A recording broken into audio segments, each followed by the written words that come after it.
நடிகர் ரஜினிகாந்த் அரசியலுக்கு வராதது தமக்கு மிகவும் வருத்தத்தை ஏற்படுத்தியதாக லதா ரஜினிகாந்த் தெரிவித்துள்ளார்.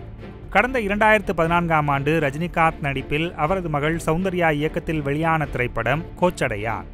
இந்த படத்தின் தயாரிப்பு நிறுவனங்களில் மீடியா ஒன் என்டர்டெயின்மெண்ட் நிறுவனமும் ஒன்று. இந்த நிறுவனத்தைச் சேர்ந்த முரளி என்பவர் கோச்சடையான் படத்துக்காக ஆட் பீரோ நிறுவனத்தைச் சேர்ந்த அபீர்சந்த் நகாவர் என்பவரிடம் 6 கோடியே 20 லட்சம் ரூபாய் கடன் பெற்றிருந்தார். இந்த கடன் தொடர்பாக முரளி தாக்கல் செய்த ஆவணங்களுக்கு லதா ரஜினிகாந்த் உத்தரவாத கையொப்பம் செய்திருந்தார். பின்னர் முரளி கடனாக பெற்ற பணத்தை திருப்பித் தராததால் முரளி மற்றும் லதா ரஜினிகாந்த் மீது கடந்த 2015ஆம் ஆண்டு பெங்களூரு நீதிமன்றத்தில் அபீர்சந்த் நகாவர் வழக்கு தொடுத்தார்.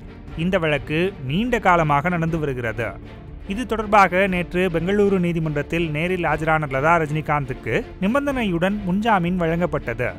பின்னர் போயஸ் கார்டனில் உள்ள வீட்டுக்கு திரும்பி செய்தியாளர்களை சந்தித்த லதா ரஜினிகாந்த் வழக்கு தொடர்பாக பேசினார்.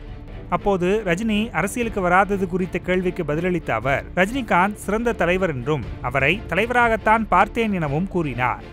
தொடர்ந்து பேசிய அவர், ரஜினிகாந்த் அரசியலுக்கு வராதது தமக்கு மிகவும் வருத்தத்தை ஏற்படுத்தியதாகவும், அரசியலுக்கு வரவில்லை என்றாலும் தற்போதும் தமிழ்நாட்டுக்கு அவர் செய்ய வேண்டிய உதவிகளை செய்து கொண்டுதான் இருக்கிறார் எனவும் தெரிவித்தார். செய்திகளை உள்ளது உள்ளபடி தெரிந்து கொள்ள ரெஃப்ளெக்ட் நியூஸை சப்ஸ்கிரைப் பண்ணுங்க.